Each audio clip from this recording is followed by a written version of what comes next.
आज के इस वीडियो लेक्चर में हम पढ़ेंगे असहयोग आंदोलन के विषय में। इससे पहले के दो वीडियो लेक्चर में हमने पढ़ा था कि किस तरह से असहयोग आंदोलन की पृष्ठभूमि भारत में निर्मित हो रही थी, जिसकी वजह से 1920 में भारत में पहला बड़ा जन आंदोलन प्रारंभ हुआ, जिसे हम असहयोग आंदोलन के नाम से जानते हैं। तो हम आज असहयोग आंदोलन के बारे में विस्तृत रूप से चर्चा करेंगे। जब गांधी जी को अंग्रेजों के विरुद्ध भारतीय मुसलमानों का सहयोग मिलने का पूरा विश्वास हो गया, तो गांधी जी ने अंग्रेज सरकार के विरुद्ध असहयोग आंदोलन चलाने का निश्चय किया। भारतीय मुसलमानों का सहयोग किसके लिए मिल रहा है? भारतीय मुसलमानों का सहयोग उन्हें मिल रहा है खिलाफत के लिए। हमने पिछले वाले वीडियो लेक्चर में इसके विषय में पढ़ा था कि खिलाफत के मामले को लेकर गांधी जी ने तय किया कि वह खिलाफत के मामले में मुसलमानों का सपोर्ट करेंगे, और मुसलमानों ने भी इसके बदले गांधी जी को श्योर किया कि वह किसी भी राष्ट्रीय आंदोलन के लिए या राष्ट्रीय आंदोलन के समय में कांग्रेस को सहयोग प्रदान करेंगे। तो उसी के चलते असहयोग आंदोलन प्रारंभ हुआ, और इसके लिए सितंबर 1920 में कलकत्ता में कांग्रेस का विशेष अधिवेशन हुआ। यह जो पॉइंट है कई बार एग्जाम में पूछा जा चुका है। और इसकी अध्यक्षता किसने की? तो इसकी अध्यक्षता की लाला लाजपत राय ने की। इस अधिवेशन में गांधी जी के क्रमिक अहिंसक आंदोलन का कार्यक्रम स्वीकार किया गया।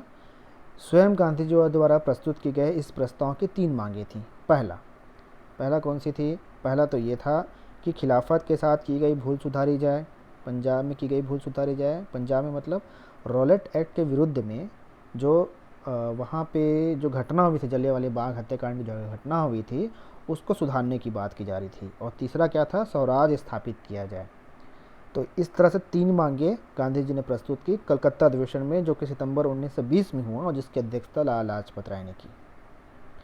और कहा कि यदि सरकार इन मांगों को स्वीकार नहीं करती तो जनता द्वारा असहयोग आंदोलन प्रारंभ किया जाएगा, जिसके अंतर्गत निम्नलिखित कार्य किए जाएंगे। क्या क्या कार्य किए जाएंगे?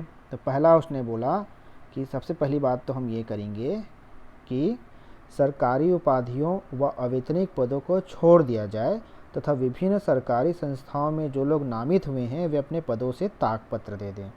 पहला काम उसने कहा। दूसरा उसने कहा कि जो सरकारी स्वागत समारोह तथा सरकारी अधिकारियों द्वारा उनके सम्मान में किए जाने वाले अर्ध सरकारी उत्सव में भाग न लें। ये उसने दूसरी बात कह दी गांधी जी ने। उसके बाद उसने क्या कहा? उसके बाद उन्होंने कहा कि सरकारी तथा सरकारी मान्यता प्राप्त स्कूलों एवं कॉलेजों का बहिष्कार किया जाए, तथा भारतीय छात्रों के लिए राष्ट्रीय विद्यापीठ की स्थापना की जाए। चौथी बात उसने कही कि वकीलों द्वारा ब्रिटिश अदालतों का बहिष्कार किया जाए, तथा आपसी विवाद के लिए पंचायती अदालतें स्थापित की जाएं। काउंसिल के चुनाव में खड़े प्रत्याशी अपने नाम वापस ले। यदि कोई प्रत्याशी चुनाव लड़े तो मतदाता उसे वोट न दे। सैनिक, क्लर्क तथा श्रमिक मेसोपोटामिया में सेवाएं देने से मना करे।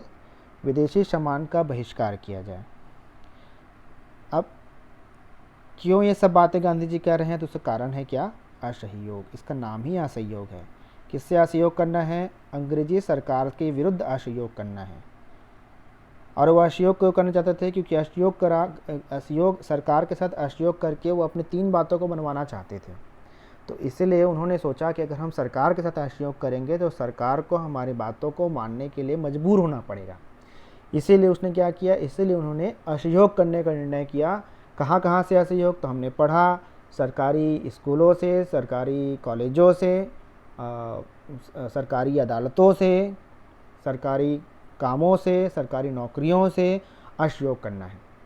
ठीक, तो आगे देखते हैं। तो देशबंधु चित्तरंजन दास, लाला लाजपत राय, श्रीमती एनी बेसेंट, विपिन चंद्र पाल, मदन मोहन मालवीय तथा मोहम्मद जिन्ना ने गांधी जी द्वारा प्रस्तुत लगभग समस्त प्रस्ताव का विरोध किया। नई विधान परिषदों के बायकॉट के प्रस्ताव पर इन नेताओं ने विशेष रूप से कड़ा विरोध जताया, किंतु गांधी जी ने पंडित मोतीलाल नेहरू और अली बंधुओं के समर्थन से प्रस्ताव को पारित करवा लिया। कहाँ पे? सितंबर 1920 में कांग्रेस के कलकत्ता अधिवेशन में। और उसके बाद गांधी जी और अली बंधुओं ने असहयोग आंदोलन के पक्ष में वातावरण तैयार करने के लिए देश के विभिन्न भागों का दौरा किया। नवंबर 1920 में नए विधानमंडल के चुनाव हुए। कैसे चुनाव हुए, किसके अंतर्गत चुनाव हुए? तो 1919 में जो मार्टेन्स्ग्यू चेम्सफोर्ड सुधार आया था, उसके अंतर्गत काउंसिलों के या विधानमंडलों के चुनाव हुए। अब उसके बाद जो अगला प्रमुख कार्यक्रम होता है वो होता है नागपुर में, नागपुर अधिवेशन, कांग्रेस का नागपुर अधिवेशन होता है। और ये कब होगा? ये होगा दिसंबर 1920 में। अब जो सितंबर 1920 में हुआ था जो कांग्रेस का वार्षिक अधिवेशन, वो कलकत्ता में हुआ था, वो विशेष अधिवेशन था। वो वार्षिक अधिवेशन नहीं था, विशेष अधिवेशन था। और दिसंबर 1920 में नागपुर में कांग्रेस का वार्षिक अधिवेशन हुआ, और जिसकी अध्यक्षता किसने की? विजय राघवाचार्य ने अध्यक्षता की। और इस अधिवेशन में असहयोग के प्रस्ताव को दोहराया गया तथा उसके कार्यक्रम के अंत में एक धारा जोड़ दी गई कि यदि आवश्यकता पड़ी तो कर देने से मना किया जा सकता है। मतलब जब गवर्नमेंट किसी भी तरह से कांग्रेस की बातों को नहीं मानेगी, तो अंतिम रूप से फिर क्या कार्रवाई प्रारंभ की जाएगी कांग्रेस के द्वारा? लोगों से इस बात का आह्वान किया जाएगा कि वो कर न दे सरकार को। और गांधी जी ने किस बात का आह्वान किया? और गांधी जी ने आह्वान किया कि लोग जो है स्वावलंबी बने, चरखा काते और कपड़ा बुने।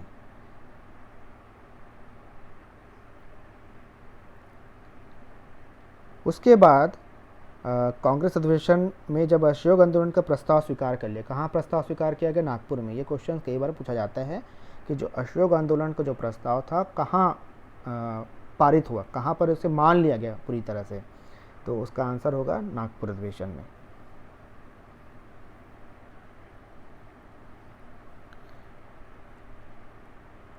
तो जब असहयोग आंदोलन का कार्यक्रम था ही कि लोग अपनी वकालत छोड़ दे, तो उसलिए क्या हुआ था? चित्तरंजन दास, मोतीलाल नेहरू, राजेंद्र प्रसाद, जवाहरलाल नेहरू, विट्ठल भाई वल्लभ भाई पटेल ने वकालत छोड़ दी। सरकारी स्कूलों और न्यायालयों का बहिष्कार होने लगा। और कांग्रेस के आह्वान पर कौन कौन से यूनिवर्सिटी स्थापित हुए या कॉलेज स्थापित हुए? तो काशी विद्यापीठ, बिहार विद्यापीठ, तिलक महाराष्ट्र विद्यापीठ, राष्ट्रीय कॉलेज लाहौर, जामिया मिलिया इस्लामिया आदि कॉलेजों की स्थापना हुई। और सेठ जमनालाल बजाज ने उन वकीलों को जीवन निर्वाह के लिए 1 लाख रुपए दिया जिन्होंने अपनी वकालत छोड़कर असहयोग आंदोलन में भाग लिया था। जब ड्यूक ऑफ कन्नाट 1919 का सुधारों का उद्घाटन करने भारत आया, तो उसका स्वागत हड़तालों से किया गया। स्थान स्थान पर विदेशी कपड़ों की होलियां जलाई गई और सार्वजनिक रूप से हजारों चरखे काते गए। इस सफलता को देखकर गांधी जी ने भविष्यवाणी की कि 31 दिसंबर 1921 तक स्वराज आ जाएगा। क्यों? क्योंकि बड़े पैमाने पर लोग असहयोग आंदोलन में भाग ले रहे थे, तो इसलिए गांधी जी को लग रहा था कि 1 साल में स्वराज आ जाएगा। भले ये नहीं पता था कि किस तरह स्वराज आएगा, लेकिन गांधी जी ने भविष्यवाणी की कि अगर आंदोलन इसी तरह से चलता रहा तो 31 दिसंबर 1921 तक स्वराज आ जाएगा। 1921 में जब देश में असहयोग आंदोलन चरम पर था, तब ब्रिटिश सरकार ने अपने युवराज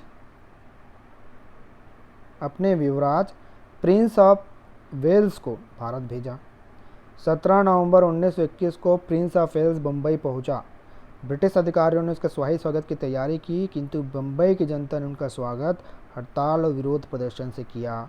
इस हड़ताल में बम्बई के हजारों श्रमिकों ने बढ़ चढ़कर हिस्सा लिया। पुलिस ने प्रदर्शनकारियों पर गोलियां चलाई, जिससे बहुत से लोग मारे गए। सैकड़ों लोगों को बंदी बनाया गया। सरकारी आंकड़ों के अनुसार पुलिस की गोली से 30 लोग मरे और 200 से अधिक लोगों को बंदी बना लिया गया। प्रिंस ऑफ वेल्स भारत में जहां भी गया, भारतवासियों ने उसका स्वागत इसी तरह से किया। जब बम्बई में उग्र विरोध प्रदर्शन हुए तथा पुलिस ने गोलियां चलाई, तो गांधी जी ने 5 दिन का उपवास कर प्रायश्चित भी किया और कांग्रेस वर्किंग कमेटी से मांग की कि बम्बई घटनाओं कारण आंदोलन को वापस लेने के प्रश्न पर विचार किया जाए। देखो, यहीं से पृष्ठभूमि बन रही है इस आंदोलन को स्थगित करने की। क्यों? क्योंकि हिंसा होने लग गई है। प्रश्न पर विचार करना चाहिए, मतलब आंदोलन को वापस लेने के प्रश्न पर विचार करना चाहिए। वर्किंग कमेटी ने इस परिस्थिति पर विचार किया और कांग्रेस कमेटियों को पूर्ण अहिंसा का वातावरण स्थापित करने का आदेश दिया।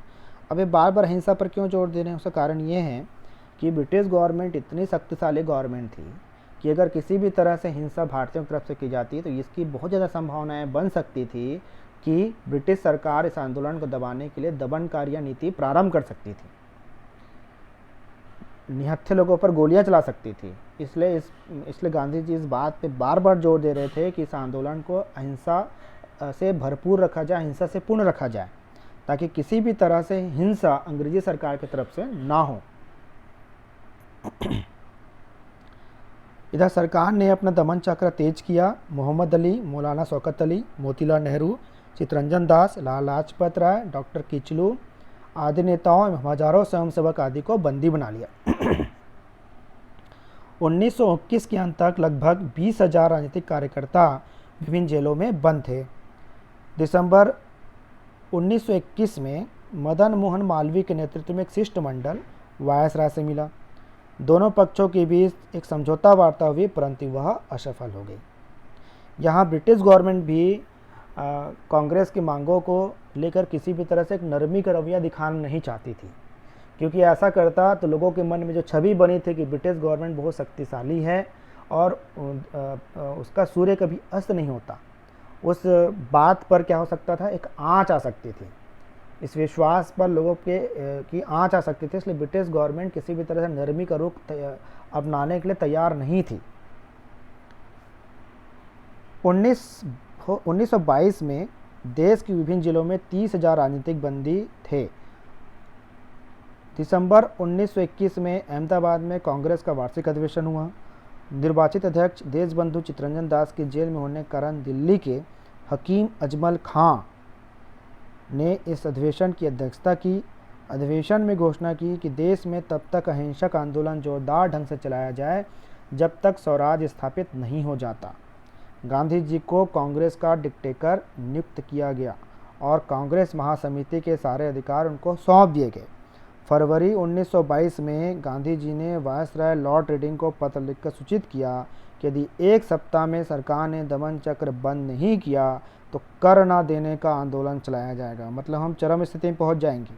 अब यहाँ पे देखिए, आंदोलन को चलते चलते करीब 2 साल का समय हो चुका है। 1920 से 1922 तक हम पहुँच चुके हैं और गांधी जी ने यह वादा किया था असहयोग आंदोलन की शुरुआत में कि अगर असहयोग आंदोलन में लोग इसी तरह से भाग लेते रहें तो 31 दिसंबर 1921 तक हमको स्वराज मिल जाएगा। लेकिन अब आंदोलन को 2 साल के आसपास हो चुके हैं।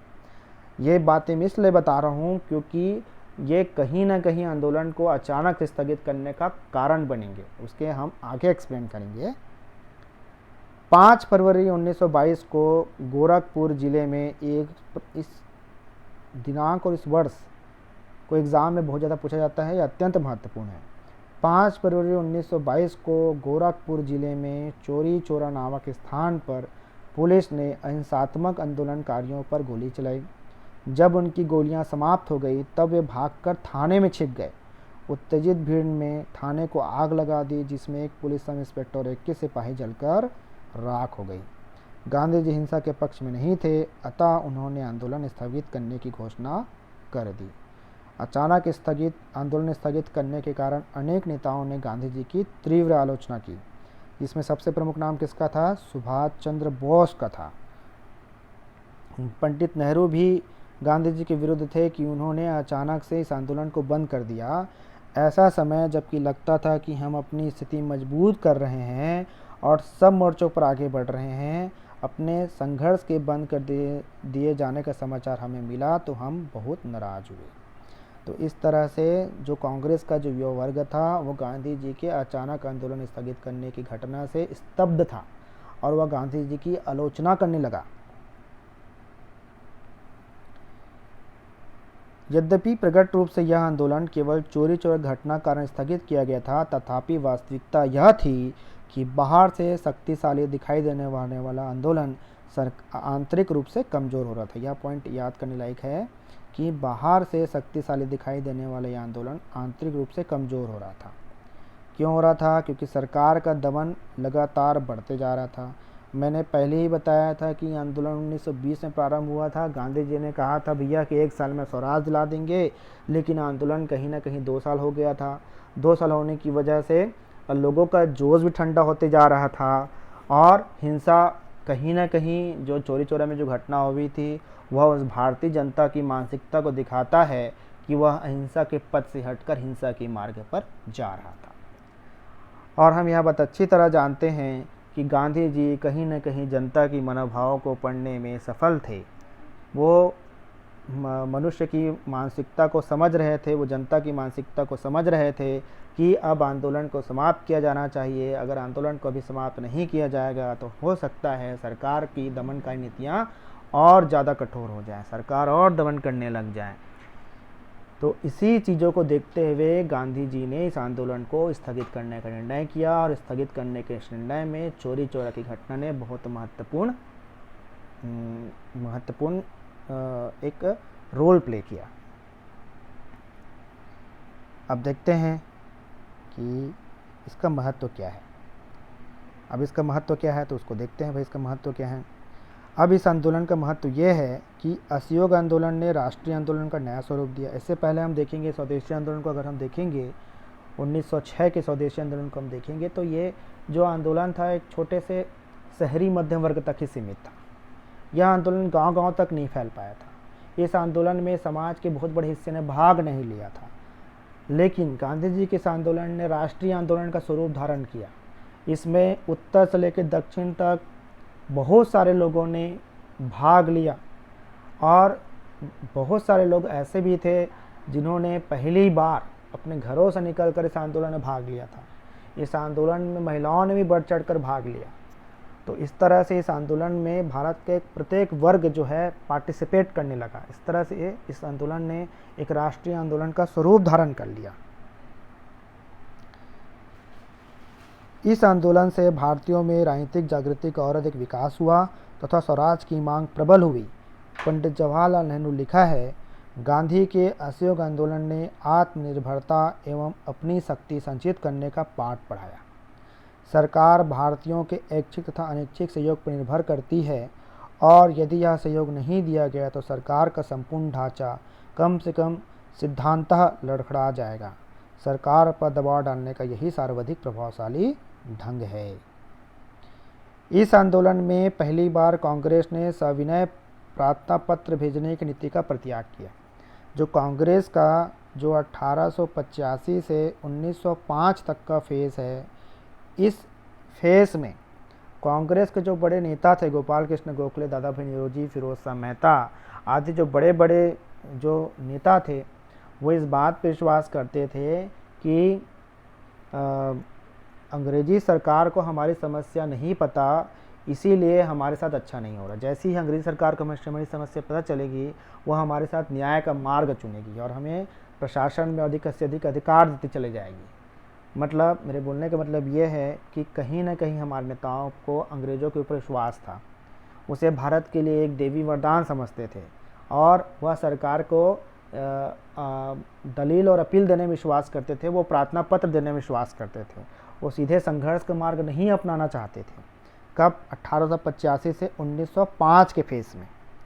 लेकिन अब गांधी जी के नेतृत्व में अब असहयोग आंदोलन के माध्यम से भारतीय जनता अंग्रेज सरकार से डायरेक्ट टकराना प्रारंभ कर चुकी थी। कहीं ना कहीं ये क्यों संभव हुआ था? क्योंकि अब भारतीय जनता के मन में एक तरह से साहस स्थापित हो चुका था असहयोग आंदोलन के माध्यम से। तो इस तरह से कांग्रेस का स्वरूप पूरी तरह से चेंज हो गया। असहयोग आंदोलन के माध्यम से गांधी जी ने देशवासियों को सरकार की आलोचना करना सिखाया। इससे पूर्व जनता सरकार की आलोचना करने से डरती थी, किंतु अब वह निर्भीक हो गई और अब जेल जाना देशभक्ति का प्रतीक बन गया। गांधी जी ने स्वराज प्राप्ति के लिए अहिंसात्मक सत्याग्रह का जो अस्त्र हाथ में लिया, उसका अंग्रेज सरकार के पास कोई उत्तर नहीं था। शांत सत्याग्रहियों पर गोलियां चलाना अथवा लाठियां बरसाना घृणित समझा गया। इससे जनमत सरकार के प्रबल विरुद्ध हो गया। इस आंदोलन ने सरकार के मन में जनता का भय उत्पन्न कर दिया। बम्बई के तत्कालीन गवर्नर लॉर्ड लायड ने लिखा है, गांधी जी ने हमें डरा दिया था, उनके कार्यक्रम ने हमारी जेलें भर दी थीं। आप लोगों को सदैव गिरफ्तार करते नहीं रह सकते, तब जबकि उनकी संख्या करोड़ों में है। अगर उन लोगों ने गांधी जी का दूसरा कदम उठाया होता तथा टैक्स देने से इनकार कर दिया होता तो ईश्वर जाने तब हम कहाँ होते। अतः भविष्य में होने वाले राष्ट्रीय आंदोलन के लिए अहिंसा और सत्याग्रह एक महत्वपूर्ण अधिकार बन गया। आंदोलन के दौरान कांग्रेस ने राष्ट्रीय शिक्षण संस्थानों की स्थापना, चरखा चलाना व खादी तैयार करना, स्वदेशी माल को अपनाना आदि कई रचनात्मक कार्य हाथ में लिए। विदेशी वस्तुओं के बहिष्कार से भारतीयों के आर्थिक शोषण में कमी आई। तो इस तरह से भारत के इतिहास में असहयोग आंदोलन एक महत्वपूर्ण स्थान रखता है। यह भारत का एक सबसे पहला जन आंदोलन था। 1857 की क्रांति के पश्चात पहली बार ऐसा हुआ था कि हिंदू मुसलमान आपस में कंधे से कंधा मिलाकर अंग्रेजी सरकार से लोहा ले रहे थे। हालांकि यह आंदोलन असफल हो गया, फिर भी इसने आगे आने वाले आंदोलनों के लिए एक भूमिका तैयार कर दी। लोगों के मन से अंग्रेज सरकार के विरुद्ध डर निकल गया, जिसकी वजह से सविनय अवज्ञा आंदोलन और भारत छोड़ो आंदोलन के रूप में दो अन्य बड़े जन आंदोलन होते हैं। और अंततः इन दोनों की वजह से असहयोग आंदोलन के मिलाकर 3 जन आंदोलनों की वजह से एक ऐसा माहौल तैयार होता है कि अंततः अंग्रेज़ों को भारत छोड़ने के लिए विवश होना पड़ता है। तो आज के वीडियो लेक्चर में इतना ही। अगले वीडियो लेक्चर में हम एक नए टॉपिक पर चर्चा करेंगे।